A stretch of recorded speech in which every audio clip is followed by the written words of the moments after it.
Carrie Morey is the founder and CEO of the famed Callie's Hot Little Biscuit, with locations in downtown Charleston, Charlotte, and Atlanta. I talk one-on-one with Carrie for this edition of Quintin's Close-Ups. And if you haven't already, subscribe to my YouTube channel and like Quintin's Close-Ups on Facebook. Carrie Morey, welcome back to the award-winning Quintin's Close-Ups. Thank you for having me. You're very welcome. Obviously, you are the founder and CEO of Callie's Hot Little Biscuit, with locations in downtown Charleston, of course, Charlotte, and Atlanta. And I just saw you last week. I've seen you all over town. Yes, ma'am. And thank you again for the bacon biscuit. Always, always. Yeah, which is my favorite at your restaurant, at your establishment, that is. And obviously, you're running around from Charlotte to Atlanta. Who is Carrie Morey these days? Well, let's see. Carrie Morey is probably more than anything the chief problem solver, the rainbow and sunshine sprinkler. Just really trying to enjoy what 2020 has brought to us and find the positives, which for me have been slow down, enjoy life, be grateful for what we have. Don't sweat the small stuff. We've got business failing everywhere, but there's only so much you can do, and one foot in front of the other. Forward motion, even if it's small wins every day, just trying to be grateful for what we have, you know? Yes, indeed. And you talk about being a problem solver. What problems are you solving with your establishment? Oh my gosh. Well, let's see. Today alone, and it's 10:30 in the morning. Yes, ma'am. It's not even noon.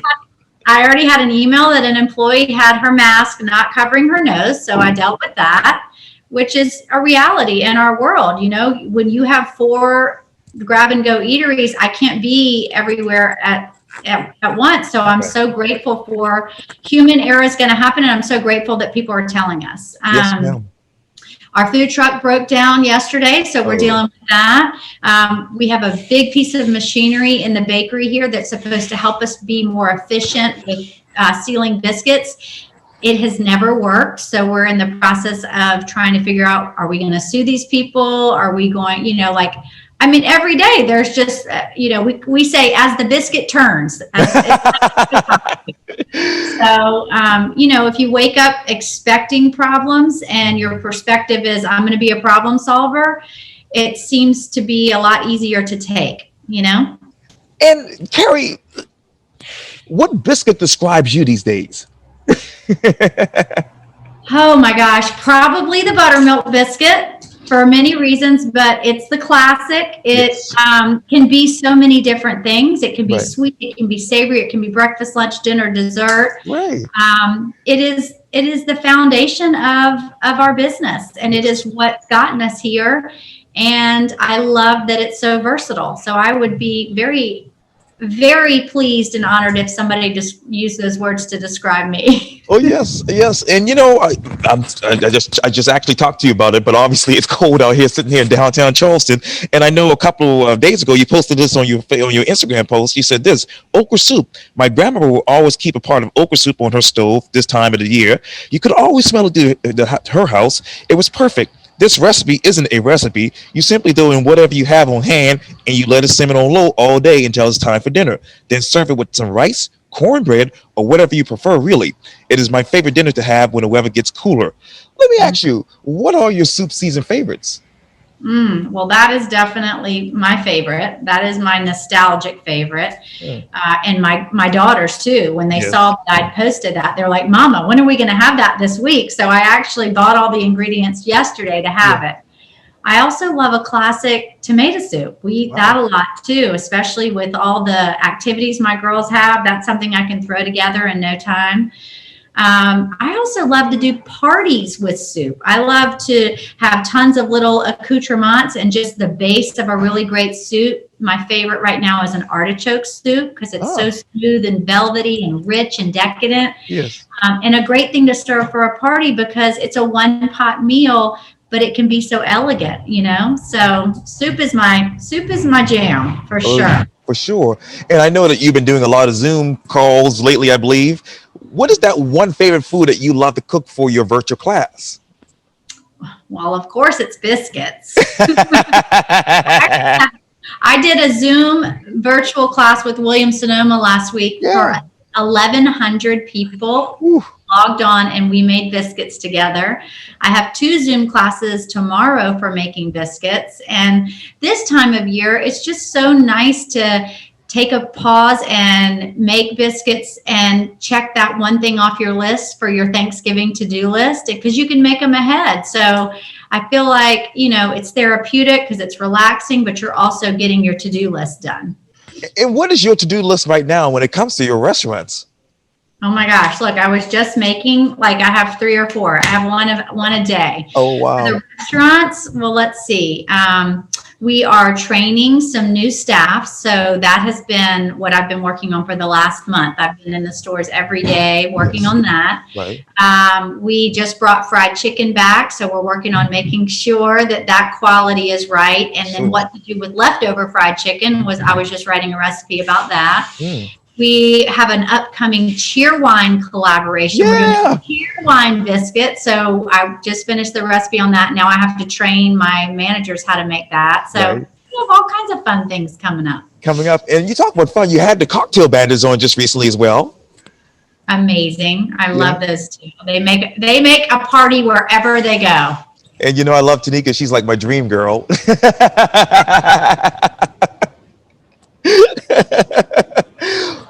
You talk about obviously these collaborations. Who exactly do you want to collaborate with next? Oh my gosh, that is such a big question. Like dream world? Yes, ma'am. Oh my gosh, I have 2 that I Insta stalk on the regular, and they're both women. Yes. One is Sarah Blakely from Spanx. Right. I have always been so inspired by her. She's so positive. She's such a go-getter. She's a great mom. And my other new obsession is Tabitha Brown. Do you know her? Yeah, I've heard of her. Yes. She makes me so happy when I watch her videos. She's got the best attitude. And as we all know, that is 99.9% of everything in life. And I think she's stunning and gorgeous, and her family seems amazing, and she's always cooking something fabulous. So those are my 2 dreams right now. Wow. Can you make that happen, by the way? I'll do my best. I will do my best. I'm going to talk to God and Jesus Christ and see what they can do. Okay, say a little prayer for me. Absolutely, in the name of Jesus, yes, ma'am. And you also said this too. A couple of this was actually on August 4th on your Instagram post. You said this too. A few weeks ago, I spoke with the Yelp team about the 15-year milestone for Callie's Hot Little Biscuit, a rebrand in the rebrand that is in the midst of a pandemic, and all the time in the kitchen with my girls. How do you do it? How do you rebrand that is in the middle of a health outbreak? Well, listen, we probably would not have chosen that, but it's funny how the universe brings you little miracles, right? So we had worked for a year on this rebrand, and I really didn't have a lot to do with it except for, being a part of This Is Amazing, your cheerleading squad. But my director of marketing, Tara, worked so hard, and it just happened to be launching the week that the country shut down. Right. And we were devastated, of course, in the first 3 or 4 days of this happening, that this event, which was supposed to be such a milestone in our business, was being shadowed by this pandemic.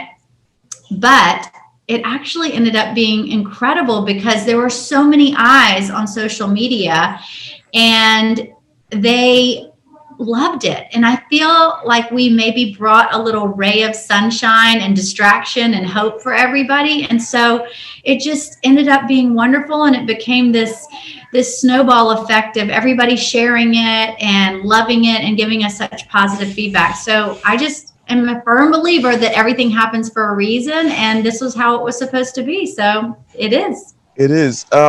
Take me back to the week, I believe, of March 17th, if I'm not mistaken. I remember getting laid off from my second job on that Saturday, and then the next day I got temporarily laid off from my second job at Five Church. Where were you emotionally as an entrepreneur and obviously a cheerleader for all of your workers who, unfortunately, you had to temporarily lay off due to the pandemic?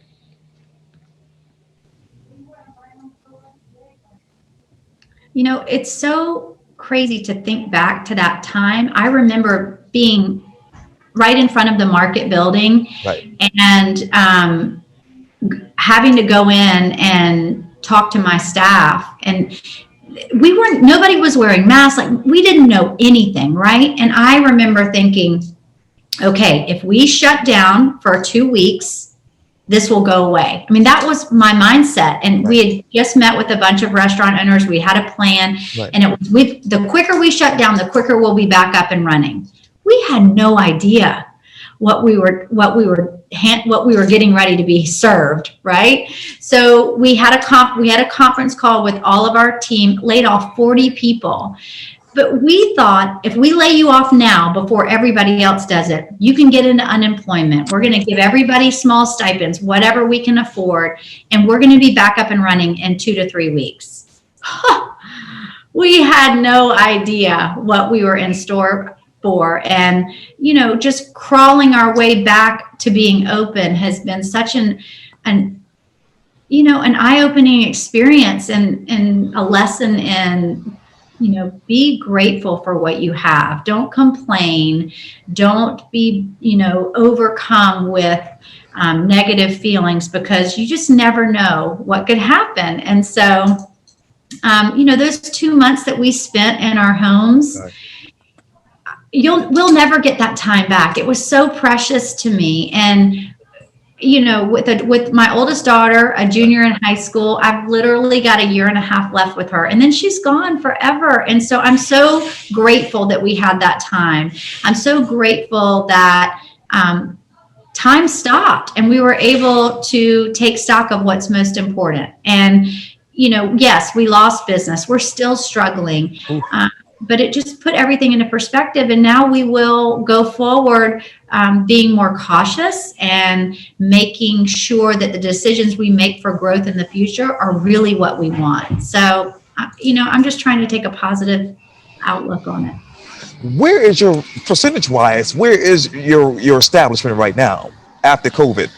So the Hot Little Biscuit bake shops range anywhere from being down 85% to about 25%, with Charlotte being the one that's been most hard hit. And the irony in that is that we opened 4 weeks before the pandemic hit. We broke all records for all the shops. We were slammed. We had people waiting lines out the door like King Street's never seen. Right. We thought, oh my gosh, this is going to be such a huge success in Charlotte. And they have not been able to pick it back up. And I don't know what's going to happen. I don't know what's going to happen to Charlotte. Charlotte has been great about shutting down as a town, as the state of North Carolina has been super strict. And our area has just been so hard hit. We're in the base of a luxury apartment complex, and they lost 47% of their tenants. Wow. So there's it's a ghost town. There's nobody around. And that's a hard thing to do, to have a new business in a town where the people aren't there. So we're struggling, but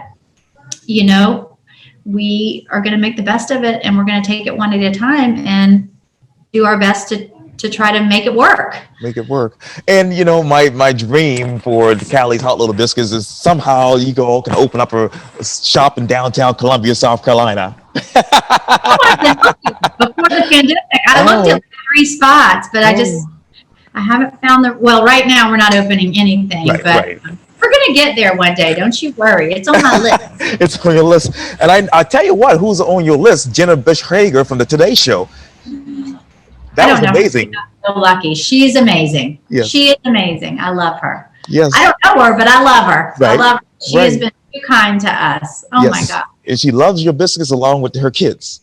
They are amazing. Amazing. Best. Yeah, that's right. And let me go back to that Yelp post, because you mentioned that you spoke with the Yelp team about the 15-year milestone at obviously Callie's Hot Little Biscuit. What is the biggest difference between 15 years ago and right now when you think of Callie's Hot Little Biscuit? Oh my gosh. The biggest difference is I look at our business as one that has staying power.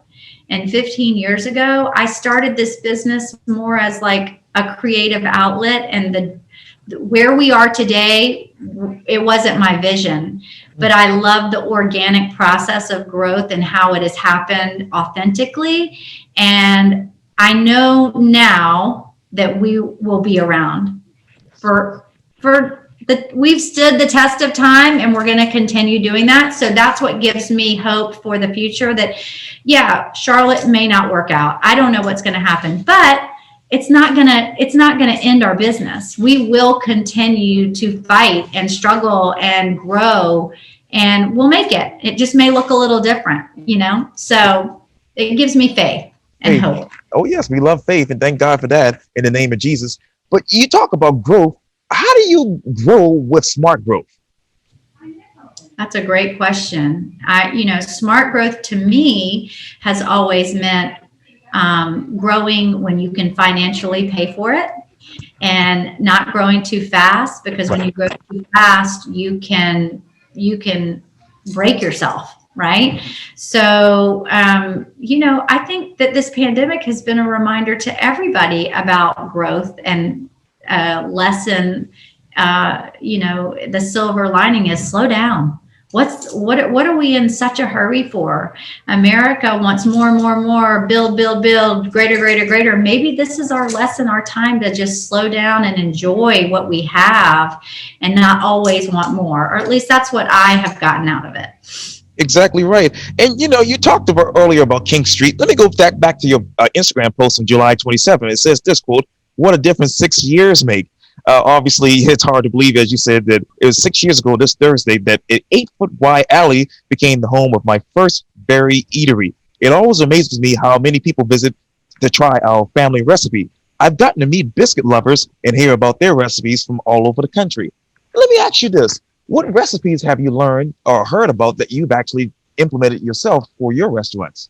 Oh my gosh. Well, the first one that comes to mind is the Creamsicle Biscuit, which I am obsessed with. And we haven't actually made it for the Hot Little Biscuits yet, because to me, that's more of like a spring summer special, but it will be on our menu in 2021 as a special. And the way I found out about it was one of my team members in Charlotte told me this story about his grandmother used to make a creamsicle biscuit and a banana pudding biscuit. And I couldn't get that idea out of my head. And so he didn't share the recipe with me, but I thought a creamsicle biscuit is my jam. I want that. And so I worked with Cheryl Day from Back in the Day Bakery in Savannah, and we collaborated on a biscuit for the Wine and Food Festival this past March. And it is such a delicious biscuit. So I'm definitely bringing that next spring to the Hot Little Biscuits. Oh, yes, indeed. That's so exciting. And obviously, you obviously partner with Rodney Scott, and I'm trying to get him on Quintin's close-ups as we speak, as well as Lewis Barbecue. Why barbecue? Why Callie's Hot Little Biscuit? Well, I think barbecue and biscuits go beautifully together. Obviously, most barbecue is classically served with white bread, but biscuits are white bread too. Yes. And Rodney and I recently filmed a little TV spot, and we did a rib biscuit and some of his smoked chicken and smoked turkey. Oh my God. I mean, it's comfort food, right? Yes. Comfort food goes well together, and the same with Lewis Barbecue. I mean, their brisket with our biscuits, it's a win-win. Yes, ma'am. I totally agree. I was just at Rodney's last week after my run from North Charleston, so I got the pilled chicken sandwich, the white sauce. Amazing. So good. And the wings are so delicious. Oh, yes. Those smoked wings. Yes. So what's next? Well, I'm writing a cookbook, so that'll be coming out in the late summer of 2021. And I've actually been filming a docu-series for the last year with ETV. What? I know. And so it is about building a business and being a female entrepreneur and balancing that with being a mom. And so that's coming in the spring of 2021. And I'm terrified and nervous and excited all at the same time to share a peek into my life with the world, I guess. And hopefully it will help inspire other entrepreneurs to do the same. And how do you balance it all these days? Well, my husband would say not very well. Oh Lord. No, balance is different every day. So some days it's spending the whole day with my family. Some days it's, grabbing them in the carpool line after school or taking them to work with me. Two of my three girls now work with me. So that gives me time to be able to be down at Hot Little Biscuit and have them with me, which is really fun for me. It's different every day, but you've got to have that balance in order to be fulfilled in life. I'm a huge believer in that. And so, it comes in many different forms as long as you remember your mission. For me, it's family first, then working hard and having fun. And I try really hard to get all those in at least every week, if not every day. Yes, indeed. And obviously right down the street, I'm thinking about it right now. Obviously, April Motley just opened her new soap shop. And I know you have the cookbook, you have the e-series coming out. Have you ever thought about having like just a Callie's Hot Little Biscuit store with all of your paraphernalia? Well, I do have this dream, and that's how it starts, right? You gotta Yes, have a ma'am. Yeah. I have a dream because I see the reaction that people have when they watch us make biscuits. And my dream is to have like a biscuit museum. Yeah. There you go. That could also be our production facility where people could come in, learn the history of biscuits, see the biscuit making, take biscuit making classes, have a gift shop. So you never know. That might be the next thing. We'll see if I get my dream. Yes, you will. You absolutely will get that. And this might be a simplistic question, but what is the history of biscuits as you know it? Well, just very simply put, in my history, I've grown up with both of my grandmothers, my mother, on making biscuits my whole life, and they were both very different recipes. So one was a yeast biscuit, an angel biscuit, and one was the biscuit that we make now. And my grandmother. I spent so much time with her as a young child because my parents were divorced really young. And so that's where I would spend my days. And she lived in a very humble house on Johns Island, and they didn't have a lot, but biscuits were sustenance to her. They fed a lot of her hungry children, and they were very humble beginnings. It wasn't butter and fancy flour. It was leftover bacon grease and the most economical flour you could find. And then the juxtaposition to that was my mom served them at some of the finest catered parties that she did for Reese Witherspoon and Queen Princess Anne. And, what that taught me is that biscuits, they don't have any economic barriers, right? So some of the best biscuits can be found on a roadside gas station for 59 cents, and then they can be paired with caviar. And I love that about biscuits because they're for everybody, and they don't have any economic barriers. So the history of biscuits in America is, they've been here since the beginning. Everybody says they're the bread of the South, but right. I have found that even if you're not from the South, you have somebody in your family that has a recipe.